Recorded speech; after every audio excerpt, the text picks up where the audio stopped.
ആണ് പെണ്ണ് കെട്ടത്. നബി സല്ലല്ലാഹു അലൈഹി വസല്ലം ശപിക്കപ്പെട്ട വർഗ്ഗങ്ങള്. എന്റെ പേഴ്സണൽ ഒപ്പീനിയൻ ആണ്. ഇത് ഖുറാനിൽ ഉണ്ടോന്ന് എനിക്ക് അറിയില്ല. ഖുറാൻ ഉണ്ടാകുമായിരിക്കും, എനിക്ക് അറിയില്ല.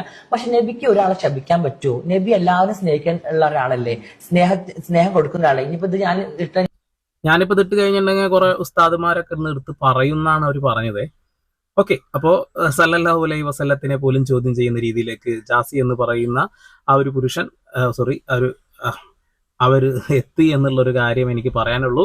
അടിപൊളി അടിപൊളി. എന്തെങ്കിലും ഒരു വാക്യം സല്ലല്ലാഹു അലൈഹി വസല്ലം പറഞ്ഞതിൽ ഒരു തെറ്റായിട്ട് നിങ്ങൾക്ക് ആർക്കെങ്കിലും കാണിക്കാൻ കഴിയില്ല, ഒന്ന് കാണിക്കണേ. കൃത്യമായ കാരണവും കാണിക്കണേ.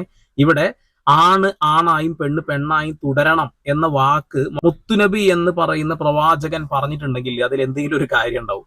എന്തെങ്കിലും ഒരു കാര്യം എന്താണെന്നുള്ളൊരു ചുരുക്കം പറഞ്ഞുതരാം. ഈ വീഡിയോ കാണുന്ന ആളുകളോടാണ് എനിക്ക് പറയാനുള്ളത്, നിനക്ക് ജനിച്ച നിന്റെ മകൻ നാളെ പട്ടുസാരിയും